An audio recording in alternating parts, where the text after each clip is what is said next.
Living in a bedlam. You think money means happiness, but when you get it you find you are still not happy.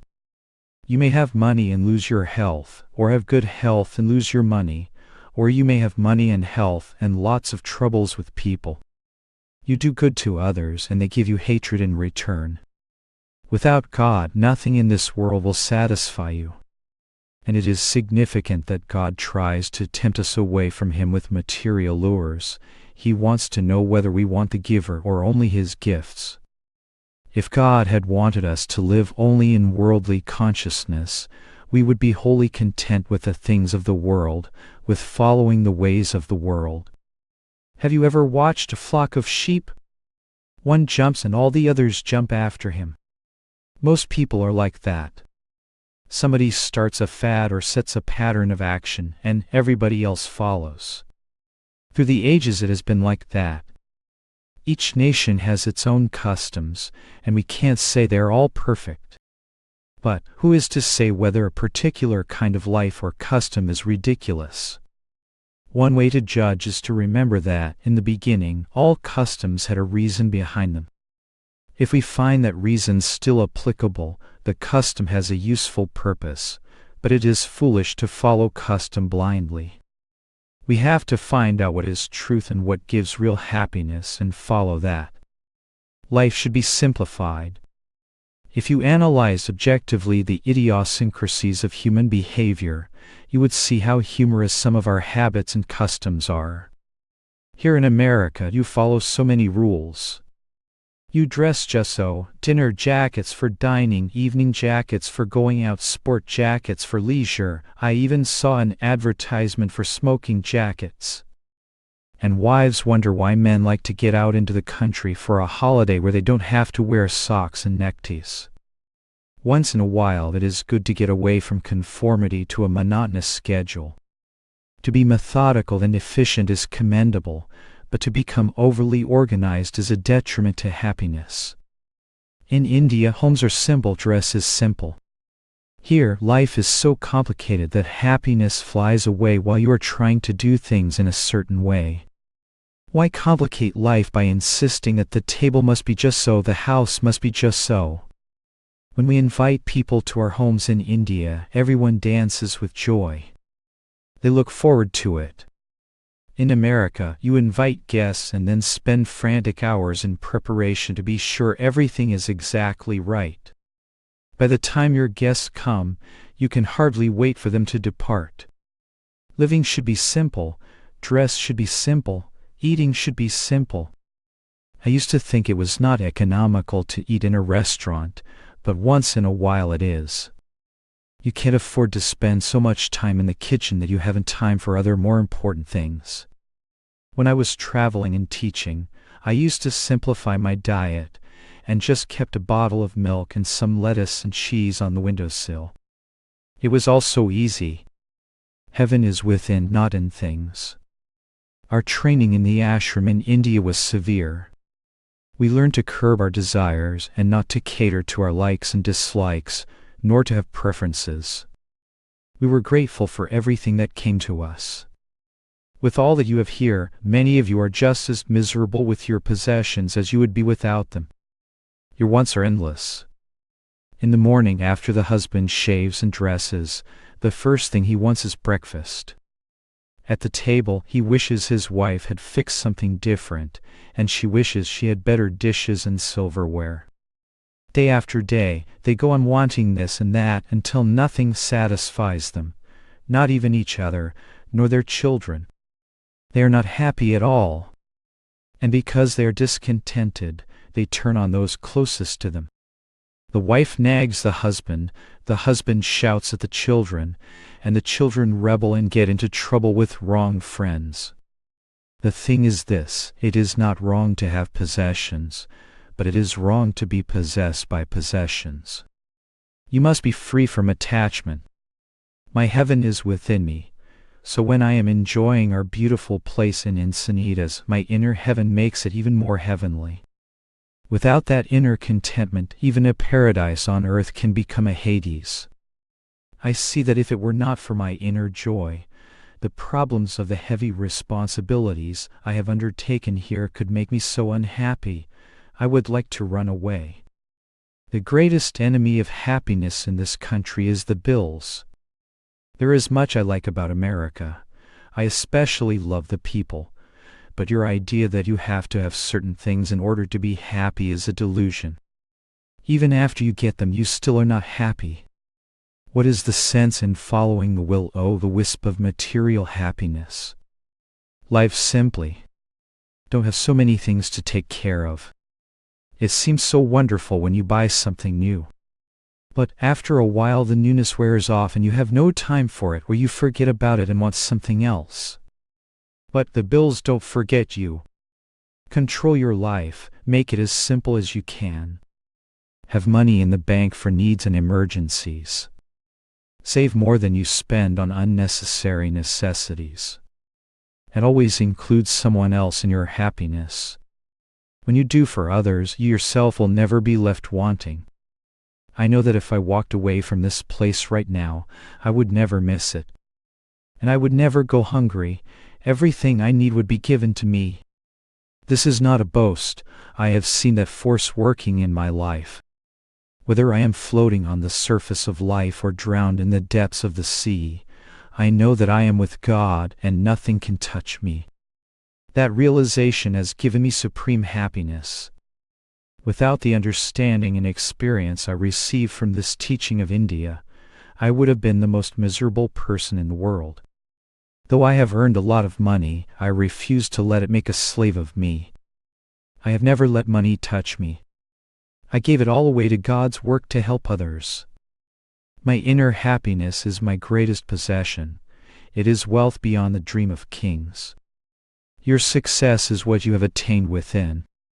When you see the masses who have no real happiness or success, don't think that life is meant to be this way. You can make of yourself whatever you want to be. It is what you have attained within that determines your success. If you have nothing within, you have no happiness.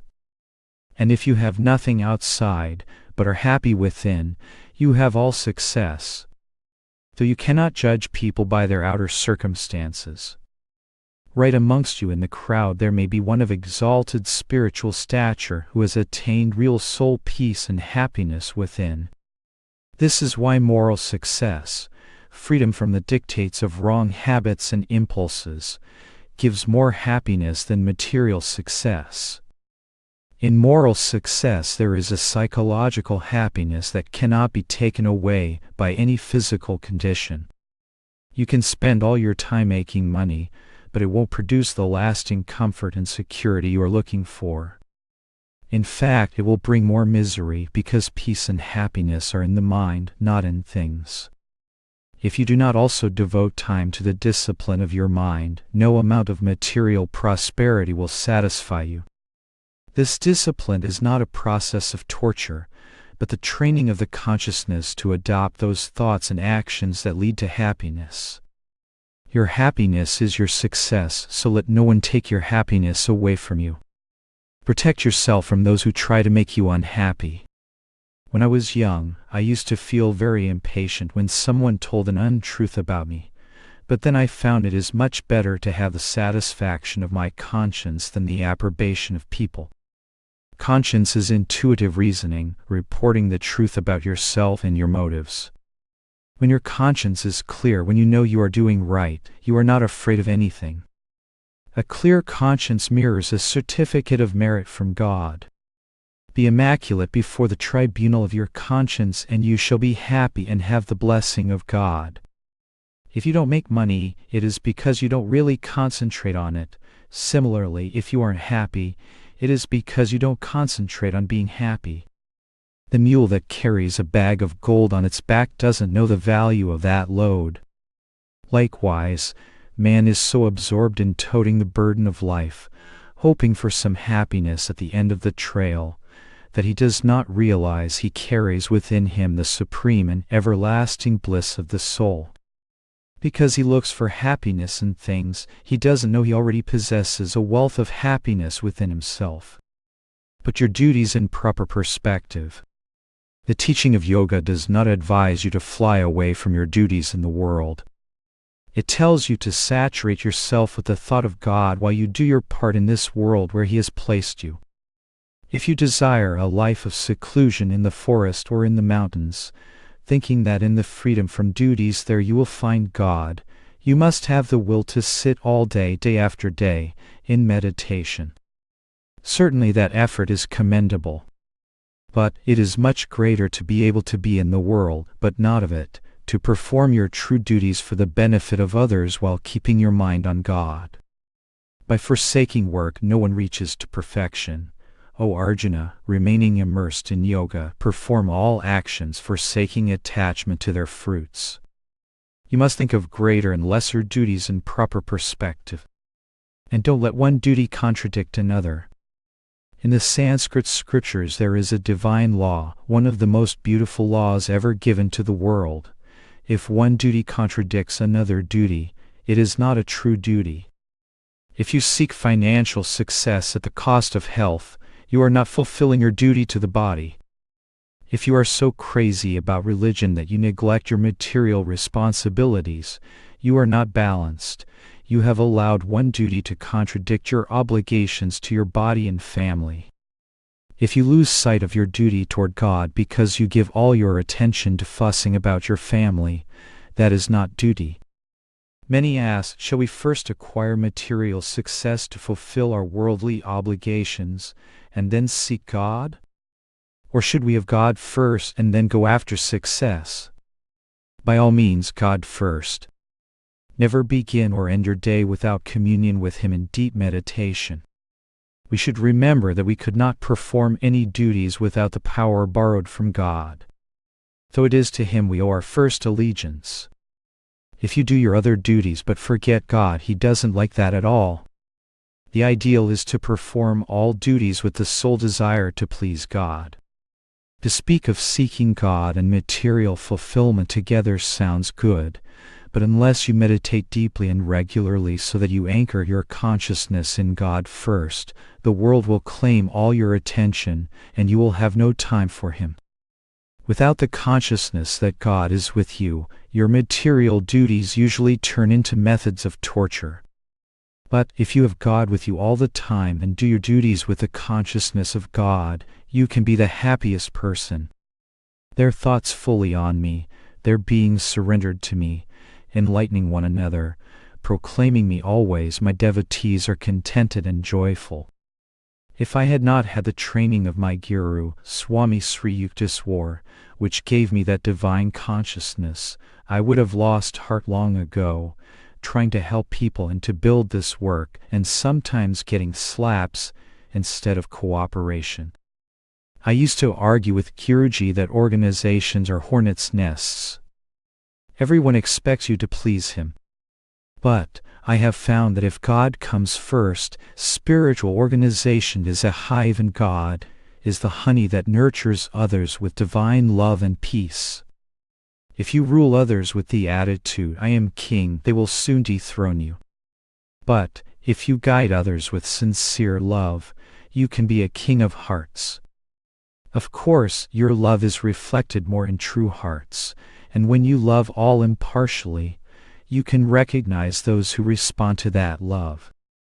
Jesus alluded to this when He upheld the devotion of the woman who anointed His head with costly ointment, and the good part that Mary had chosen as she sat absorbed at His feet instead of helping her sister Martha with serving the other guests. Divine love is unsurpassable. If you could but realize the romance that some devotees have with God, no other experiences can equal that joy. I knew a saint who was so engrossed in God, his face was aglow with the divine. I asked him about his family life. He said, "That is past and gone. I know no other life now than that which I have in God." I told him about my father, and how much he had done for me. He said, "You are ungrateful, you have forgotten that the Heavenly Father gave you your good earthly father." When I felt the call of God, I reasoned, suppose I died, who then would look after my family? The one who has given me life will look after them. I knew that He would. And God did help him because he sincerely gave his life to God alone. He who walketh me always, him do I watch. He never loses sight of me, nor do I lose sight of him. In every nook of nature, hidden in the flowers and peeking through the sparkling window of the moon, my beloved plays hide and seek with me. He watches me always through the screen of nature, the veil of delusion. Never ignore the lover behind all lovers. Let not your heart beat with the emotion of the world, but with the thrill of divine love. That love is unsurpassable. The moment divine love possesses your heart, your entire body becomes blissfully still.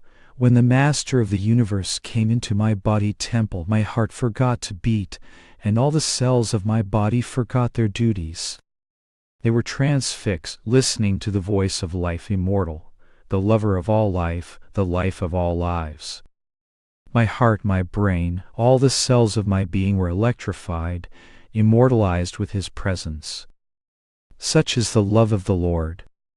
The sorrow produced by hatred and war proves that spirituality and kindness are superior forces. Hate is destructive, love is the greatest constructive force. So, dear friends, from the stupidity of hatred and the madness of war, learn to love God. His love bestows an all-fulfilling success that nothing else can give. Love alone will bring fulfillment to the world. If all nations loved each other and were anxious to help each other, not by force and wrong methods, but by love and kindness, there would come true and lasting worldwide success. Think of the billions spent on killing one another in war. Shame on humanity. Where will it all end but in suffering and destruction? The only way to bring this misery to an end is by love. As long as one nation builds bigger weapons for defense, other nations will try to find even better methods to defend themselves, and people will live in constant terror. Why don't all nations cultivate love and understanding instead of hatred and war? A universal religion of love is the real answer. Love makes you victorious, it makes you a conqueror. Jesus was one of the greatest conquerors of all, wasn't he? A conqueror of hearts. The power behind all power. First and foremost, be successful with the Master of the universe. You become so engrossed in material duties, you say you have no time for God. But, suppose God says he has no time to beat in your heart, to think in your brain. Where will you be? He is the love behind all loves. He is the reason behind all reason. He is the will behind all wills, the success behind all success, the power behind all powers, the blood in your veins, the breath behind your words. If he takes his power away, my voice will be silent and I shall speak no more. If his power doesn't express through our hearts and brains, we will lie dumb forever. So remember, your most important duty in life is your duty to God. The practicality of seeking God first. All scriptures teach, seek ye first the kingdom of God. But see how people separate from their daily lives the spiritual doctrines they read or hear about in church. When you practice and apply principles of truth, you will realize the practicality of all spiritual, mental, and physical laws. When you read scriptures superficially, you don't get anything from them. But, if you read truth with concentration and really believe what you read, those truths will work for you. You may want to believe, you may even think you believe, but if you really believe, the result will be instantaneous. There are various degrees of belief. Some people don't believe at all. Some want to believe, others believe a little bit, and some believe until their belief is tested. We are so certain of our convictions until they are contradicted. Then we become confused and insecure. Faith is intuitive conviction, a knowing from the soul that cannot be shaken even by contradictions. The practical purpose behind the scriptural injunction to seek God first is that once you have found him, you can use his power to acquire the things your common sense tells you are right for you to have. Have faith in this law. In attunement with God you will find the way to true success, which is a balance of spiritual, mental, moral, and material attainment. Nurture the thought, I must find God. Let that thought predominate throughout the day, especially in the gaps of time between your other duties. Transfer your attention to the more important concerns in life. Too much time is wasted in superficial interests. When students are with me, I always turn their attention toward God. They may say the ocean is lovely or the grounds are beautiful. I say to them, remain quiet. Don't feel you have to talk all the time. Go within and you will see the loveliness behind all beauty. Most people are like butterflies, flitting aimlessly. They never seem to really get anywhere or to stop for more than a moment before they are attracted by some new diversion. He works and prepares for hard times. But the butterfly lives only for today. When winter comes, the butterfly is gone, while the bee has stored up food to live on. We must learn to gather and store the honey of God's peace and power. Restless butterfly types are concentrated on movies and useless activities. If you have God first, it is all right to go to movies once in a while, but mostly they are a waste of time. In the early stages on the spiritual path, you must seek quiet places where you can regularly get away by yourself and be free to think of God. When you are with people, be with them wholeheartedly, give them your love and attention. But also take time to be alone with God. I seldom see anyone in the mornings. That is my time of seclusion. And don't mix too much with the social set. There is no happiness in it. Be selective about your company. Choose a wise man or some good friends who will instill spiritual thoughts in you, and get busy with God. Meditation removes mental limitations. Reading worthwhile books is much better than spending time on foolishness. But better than reading books is meditation. Focus your attention within. You will feel a new power, a new strength, a new peace, in body, mind, and spirit.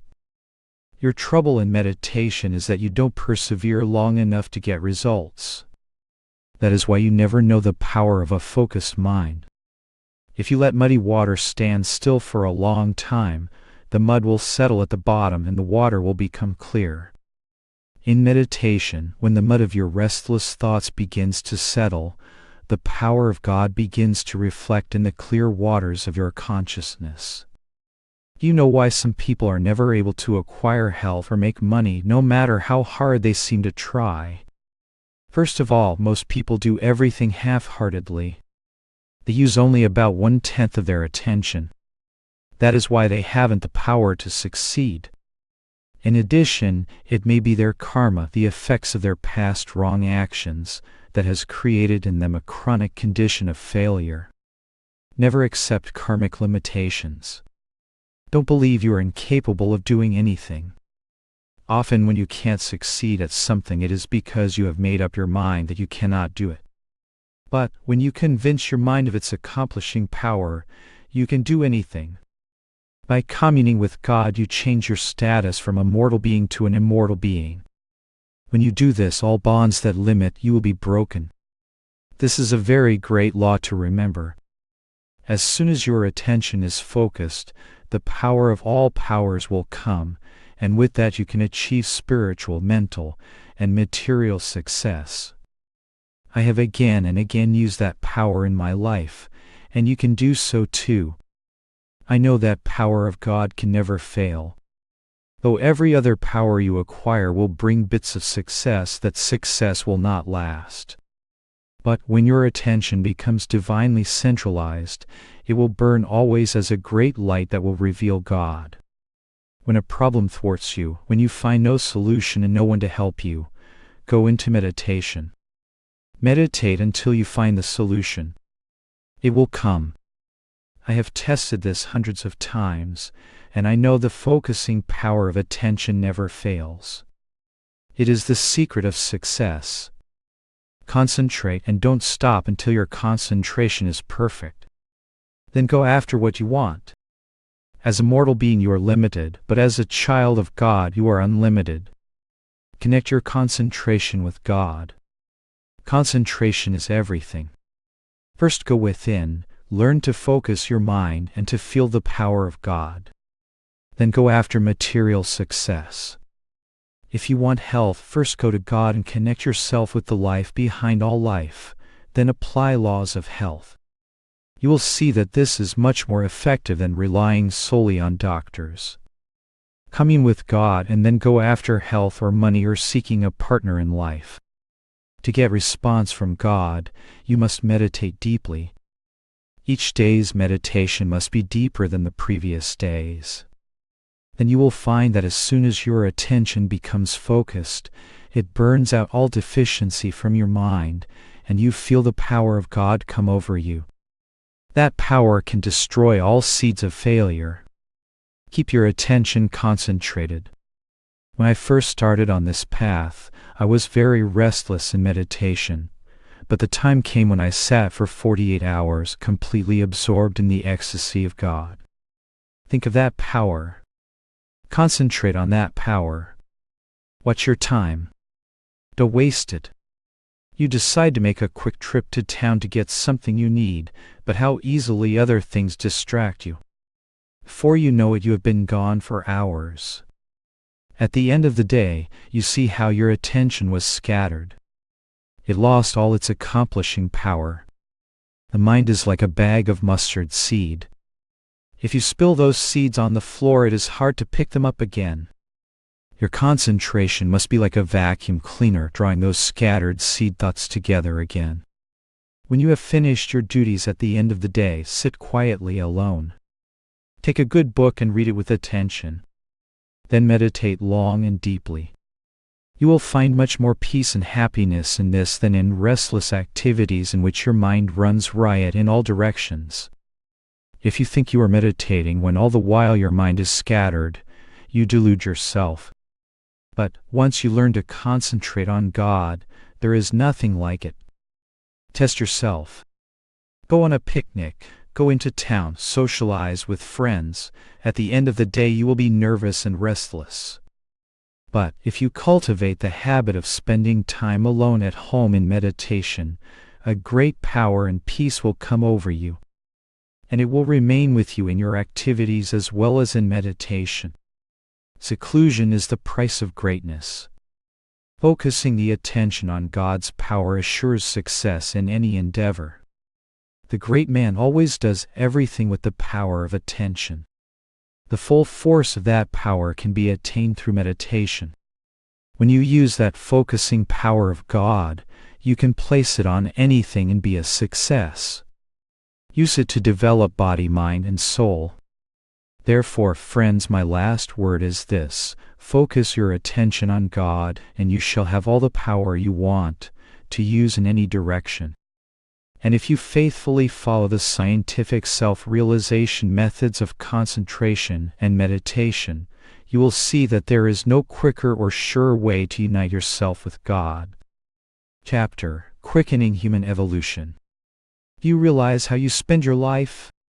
Very few of us are aware of how much we can put into and get out of life if we use it properly, wisely, and economically. First, let us economize our time. Lifetimes ebb away before we wake up, and that is why we do not realize the immortal value of the time God has given us. Too much time is spent in rushing and getting nowhere. We should stop, think, and try to learn what life can give to us. Most people do not think deeply at all. They just eat, sleep, work, and die. 60 years is the average lifespan, but do you know how many years you actually live? Most people sleep from 6 to 10 hours a day. 1/3 of their life, 20 to 25 years, is gone, spent in unconsciousness. Thus only 40 or 35 years are left. About 5 or 10 years are spent in gossip or talking about nothing, and amusements. That brings it down to 30, and out of those 30 years, what else do you do? Eat and do nothing, and of course attend to business. Business is necessary for the purpose of maintaining the bodily animal, which takes most of your time. Actually scrutinize your life. You have left hardly 10 years. In the morning most of you wake with the consciousness of coffee and toast. You toast yourself with breakfast consciousness. No thought of God to refresh your spirit, then rush to business.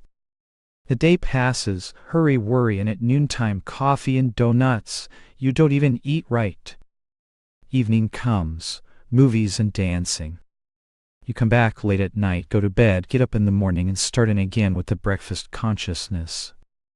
This is the way you spend your life. Life's purpose is to grow in knowledge and wisdom. In your 60 years of life, many things are necessary just to keep the body vehicle all right, but that is not the sole purpose of life. Do not think that in order to be well clothed and fed you have to have millions. You don't have to lead a sophisticated life in order merely to feed and care for the bodily animal. Life's goal is much more than that. This world is a vast school in which we ought constantly to strive for greater knowledge and wisdom. Ask yourself now this question: how many good books have I read in this life? Every day about 24 new books are being printed in America on ethics, music, literature, botany, logic, science, the scriptures, immortal truths. How are you going to pack all this knowledge into your 10 years of life? Then again, 60 years is not the life of everyone. Just the lucky ones have even that. What assurance have you got that sickness will not come and shorten your life? And yet you are idling and having bridge parties. I have no objection if you have a good purpose for doing so. But are you going to fritter away your time standing on the sidewalk, watching the crowds pass by, or looking through the windows at many things you don't need and want to buy? Are you going to waste your time by the wayside? How are you going to learn all the things you want to learn? Doesn't your heart throb to learn everything worthwhile that is going on in the world? How is it possible for the average human being to attain all wisdom? How are you going to find time to read of Jesus, of Aristotle, of all the great poets? Life seems hopelessly short when you think of that. You read a few books and think you know it all. In the cities you have wonderful libraries, but few people go there. Think of all the knowledge and wisdom that human beings have gathered from the school of life. How in these few years are you going to pack it in your brain? Is it possible? As long as you live on this earth, as long as the power in the eye enables you to see the stars, as long as you enjoy God's sunshine and breathe His air, so long will you yearn for knowledge. Most human beings walk through life with an empty skull. They think there is a brain there, they think it, that is all. They walk in emptiness. Oh yes, I have a wonderful library at home. Come on, I will show it to you. Beautiful but untouched. Music, poetry, science, everything is there. With all the things you want to learn, you don't want to waste your time. You are filled with unhappiness most of the time because you do not keep the mind worthily engaged.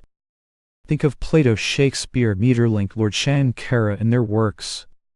Think of the privilege you have. You can converse with all of them at will through their wonderful books. Instead of that, you are wondering all the time what show you are going to see next. It is good once in a while to be entertained, but if you spend your life in useless pastimes and in gossiping about others, being interested in others' faults rather than recognizing your own, the loss is yours. You have lots of house cleaning to do yourself. You create such a limited sphere of interest around yourself. A tailor died one night and went to heaven. In the morning he began looking around for a Singer sewing machine. His narrow habit was still with him, even though in heaven he had no need for clothing. He was clad in garments of light.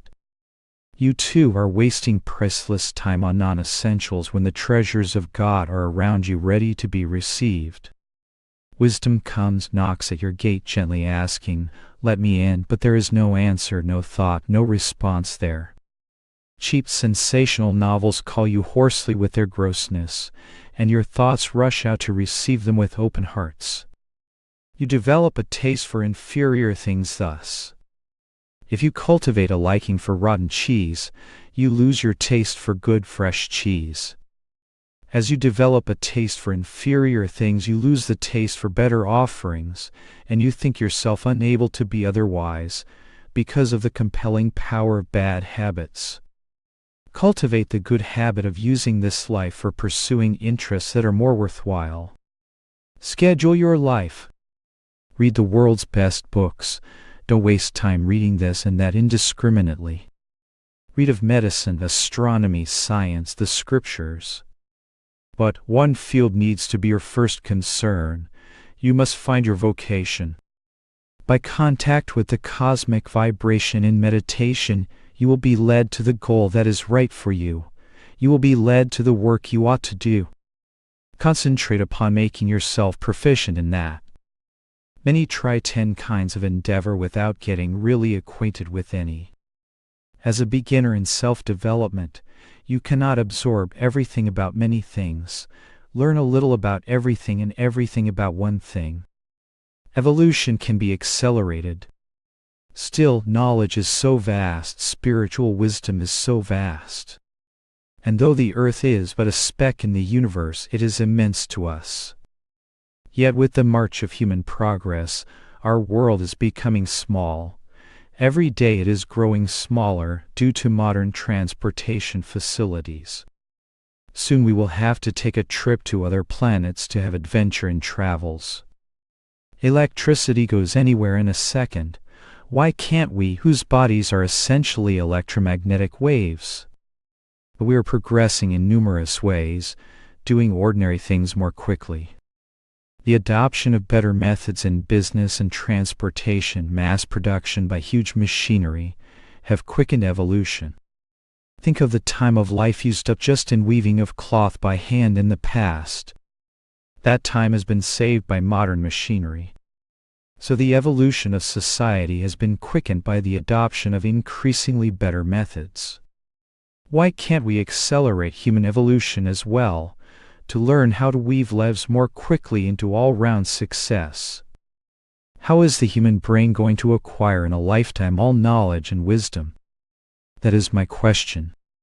When I met Luther Burbank, he showed me a walnut tree and said, I took off more than 100 years from its usual period of growth. I grew that tree in 12 years. And you could see that the tree was already bearing walnuts. If the walnut tree can be made to mature in 12 years instead of 150 years, there is a chance for human beings also. In 60 years of existence, it is possible for a human being to develop so that he can be a center of all knowledge. That is the point I want to drive home in your mind. I have cited how machinery hastened world evolution. Where did machinery come from? From the factory of human minds. As man quickened evolution in society and business, so he can quicken his evolution in all branches of his life, including the faculties of his inner life. Burbank also made almonds have soft shells, made over the tomato, and created the Shasta daisy from bulbs and the cactus without thorns.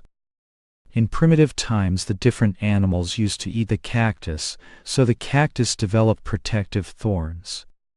When one life begins to hurt another life, that life develops weapons of defense. Burbank told me that during his experiments in developing the spineless cactus, every day he went into the garden and talked to the barked plants. Please, beloved cactus, I am Luther Burbank, your friend. I am not going to hurt you at all, so why develop thorns? And so the thornless cactus was developed. By talking, by attention, by thought force and knowledge of nature's laws, you can impress certain vibrations on protoplasm, and thus consciously guide and hasten the process of evolution, increasing the receptivity of the brain. Professor James of Harvard said that most of our habits come through heredity. Feeble-mindedness in people, science says, cannot be helped. Scientists take measurements and believe too much in the stamp of heredity. They have yet to learn how by awakening the brain cells man can quicken his evolution. The power of receptivity of the brain cells can become so heightened that a man can receive, in a single lifetime, all the knowledge he wants to absorb within himself. In education, there is a vast difference between the methods applied by teachers in India and in the West. In the West, they pump ideas into the brains of children. How many books have you read? How many teachers have you had? A man returned from college with a doctor of philosophy in making sugar from different fruits. He was asked if sugar could be made from the guava fruit. After some deep thought, he said, "I did not study that. It was not in my curriculum." Using common sense was beyond him. It is not a pumping in from the outside that gives wisdom. It is the power and extent of your inner receptivity that determines how much you can attain of true knowledge and how rapidly. The man who has the power of receptivity quickly grasps everything. People with no receptivity may be exposed to the same experiences or information, yet not really see nor fully comprehend what is there. An intelligent man lives far ahead of the idiot. Your experiences bring wisdom according to the measure of the cup of your receptivity. Focused concentration makes you keenly receptive to wisdom. How can you increase your receptivity and thus quicken your evolution? By consciously condensing all your experiences through the power of concentration. Concentration means to gather in your attention, focusing it to one point. Condensation means to use that concentrated attention to do something quickly that ordinarily would take a long time. By concentration, you can condense each experience and garner whatever wisdom is to be learned from it. By condensation of individual experiences, you can compress all your experiences, and the wisdom they contain, into a shorter length of time, and thus gain much more than if you go through life haphazardly. I will tell you of such an experience. A friend of mine said I was all right as a spiritual man, but that I could not succeed in business. I replied, "I am going to make $5,000 in business for you within 2 weeks. He said, "You will have to show me. I am from Missouri." I did not rush to invest money on unwise things. I used concentration, disengaged my mind from all disturbances, and focused my attention one-pointedly within. Most of you have the searchlight of your attention turned outside all the time instead of inside. You should turn the searchlight of the mind within to reveal the divine source. We are living on the outer side of the universe. The inner side is more tangible and real, for there the subtle laws operating behind all outer phenomena can be perceived. Every change in business, every change in the planetary system, in our physical bodies, everything is recorded there. Ordinarily, men do not concentrate. The mind is restless, and the restless mind jumps at conclusions and races for something that does not rightfully belong to one. You must obey divine law. Remember, concentrate, and then ask divine power to help you. So I touched that source, and as soon as I had made that contact, there were shown to me lots of houses. But I did not sit quietly in my room and say, "The Heavenly Father will open the ceiling and drop $5,000 in my lap," because I had favored him with a fervent prayer. I bought the Sunday papers and looked at real estate advertisements. I picked out a few houses and told my friend to invest his money in them. He said, "Everything seems pretty shaky," and I said, "Never mind, Doubting Thomas, don't spoil success by your doubts." In 2 weeks there was a real estate boom and prices of houses went way up high.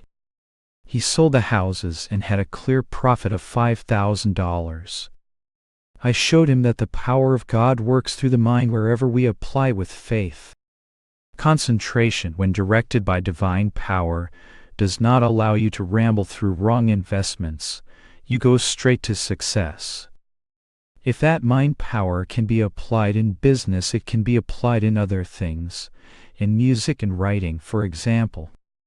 I always start from within to bring knowledge out, and not from without to pump knowledge in. All the musical instruments I play I learned that way. Perhaps I was too proud to think about going to a teacher. I thought, well, the first man who started to make music did not learn from anybody. Why can't I do the same? It is all right to say that, but if you stand and wait while you reinvent the trolley car, you will be a long time getting to your destination. All questions I have had have been answered. As fast as God can respond, I receive direct replies from Him. Start from within, not from without. That is how anyone can get the experience of many years within a short time. You have not to read all the books in the library. You have not to learn everything from schools or teachers. Poetry, music, all knowledge come without limitation from the inner source, from the soul. In one short span of human life, how else are you going to find out answers to all the mysteries of the body and the mysteries of an infinitude of divine wisdom if you do not tap your inner source, which is omniscient? How an ignorant devotee found that the divine must be sought within.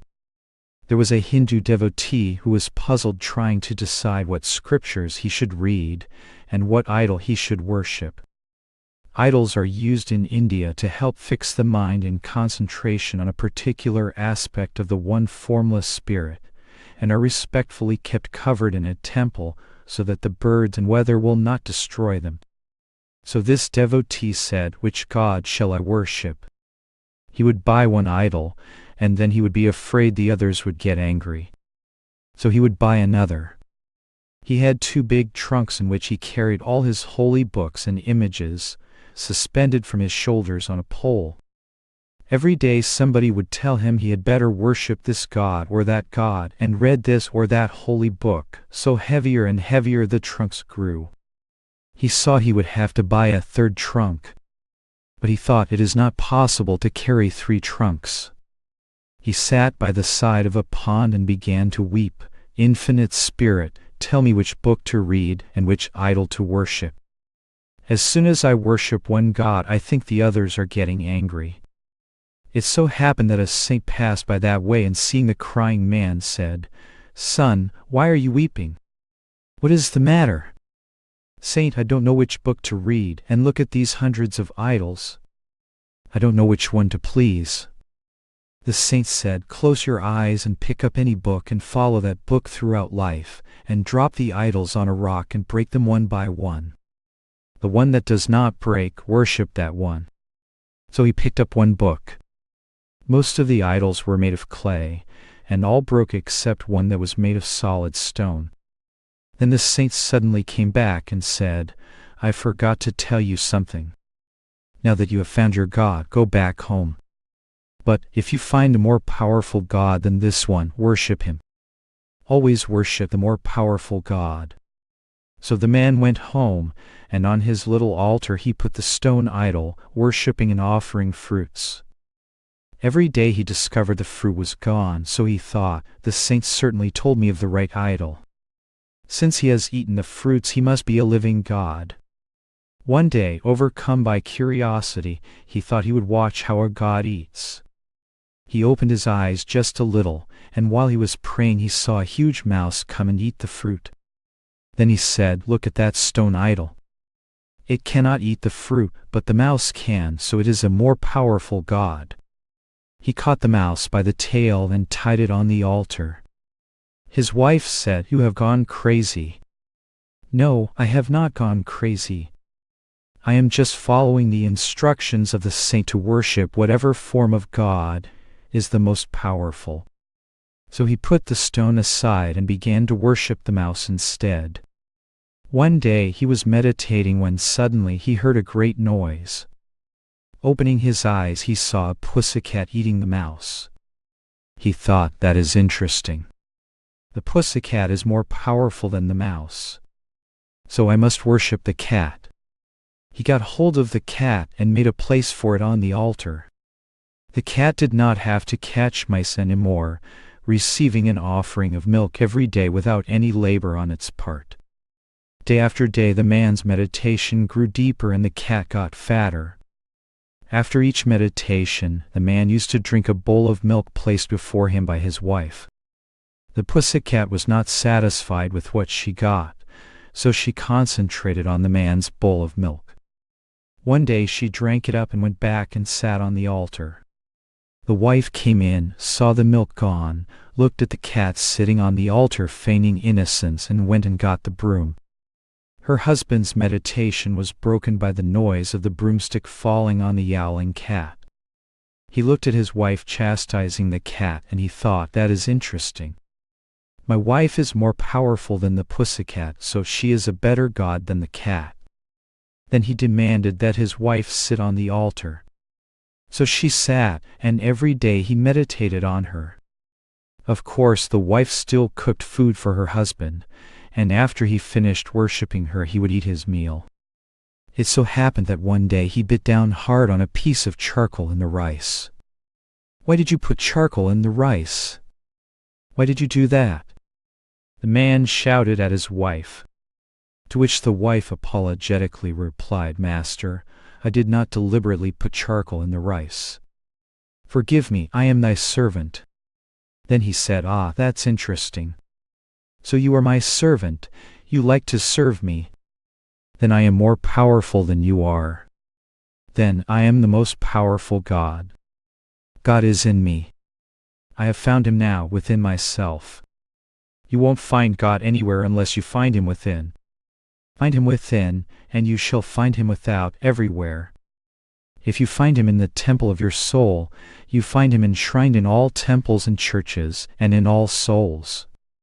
Kriya Yoga, scientific method of accelerating human evolution. It is impossible in this life to read all the Vedas and Bibles, and to follow all the systems given to be godlike. How then are you going to achieve the goal of your evolution?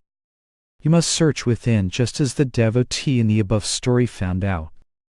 You cannot possess all wisdom unless your brain is evolved accordingly.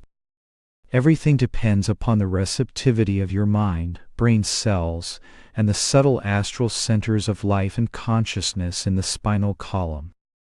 This body changes every 12 years. That is why at 12, 24, and 36 years we find distinct changes occurring. If there were no obstruction of disease and other karmic consequences of breaking natural laws, with the change of years and change of body the mind would change correspondingly. Disease and wrong living retard that evolution, but normally in 12 years your brain develops in such a way that it displays a slight refinement of mentality. If natural evolution takes 12 years of growth and change of tissues to manifest improved patterns of thoughts, then to make the brain receptive to all wisdom would seem to require that you wait almost indefinitely. To accelerate this process of evolution, there is a method that the masterminds of India have taught of revolving specific vital currents around the spine and brain. By practicing this method, revolving the current around the 612 bipolarity astro-cerebrospinal centers, you can gain the result of 1 year's ordinary physical evolution. That is how many saints quickly acquire spiritual knowledge, far beyond that of theoretical theologians. Things which they perceive instantly would require years of ordinary study and experience.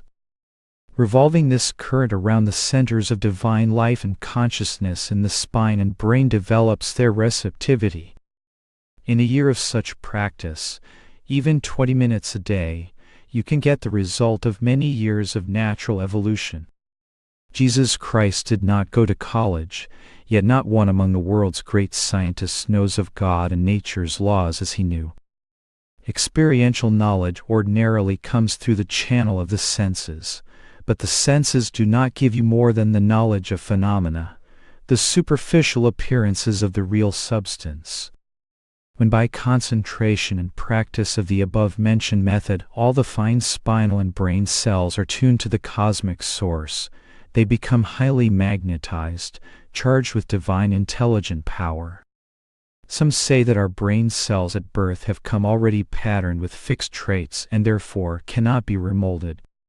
This is false. Since God made us in His image, we cannot have limitation.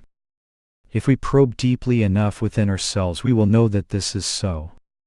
Even in the feeble-minded, God's power is present as much as in the greatest man. The sun shines equally on the charcoal and the diamond. It is the charcoal that is responsible for not reflecting the sunlight as does the diamond. All congenital limitations come through man's own transgression of a law sometime in a past incarnation. But what has been done can be undone. If the brain cells of a feeble-minded person are awakened with the searchlight of concentration focused within by the above method, he will display the previously eclipsed intelligence, the same as the intelligent man. Your body is made up of 27 trillion cells. Every cell is like an intelligent being. You have to educate the dormant intelligence in each cell in order to know all there is to know in this world. But you have never trained those cells.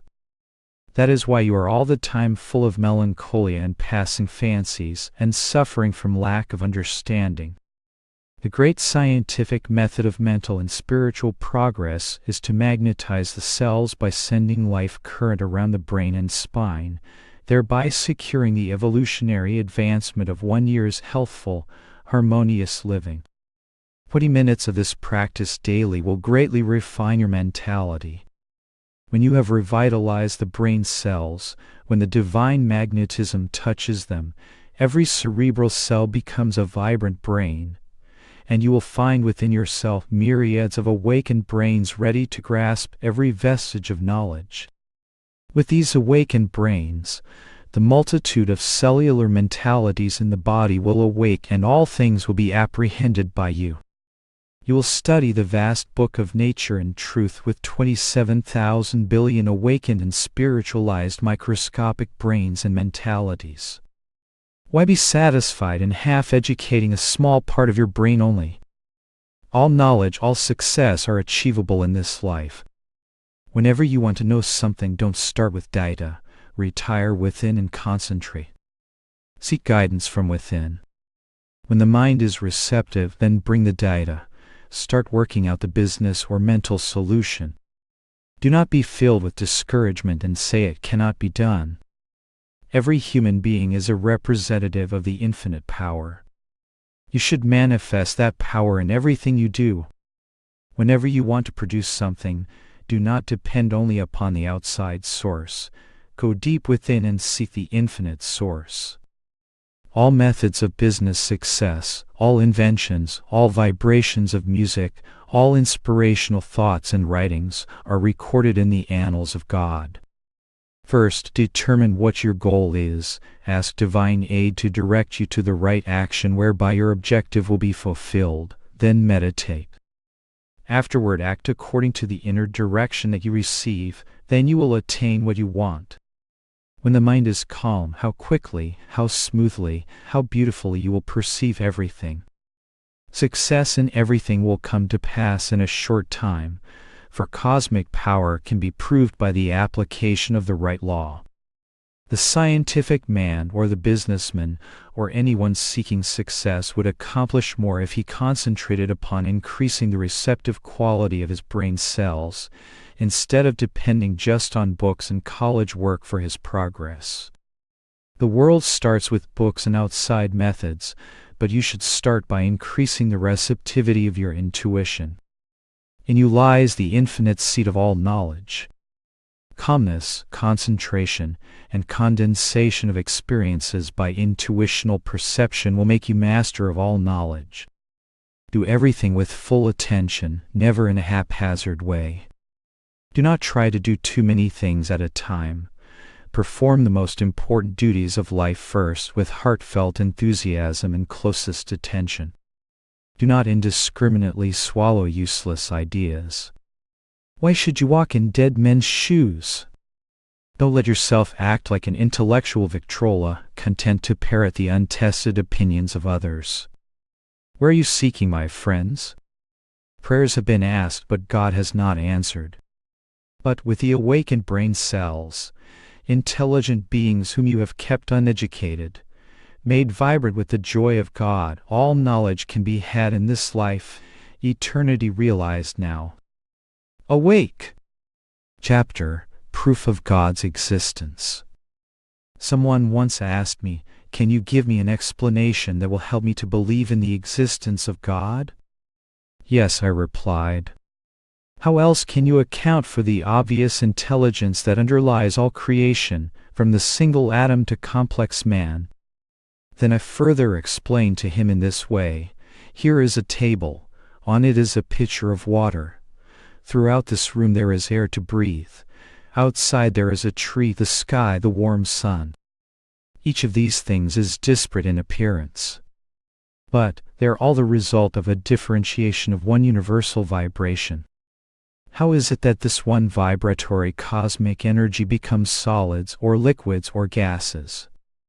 By what mysterious process are these varying rates of vibration so coordinated as to make human life possible? Behind all manifestation there must be a guiding intelligent force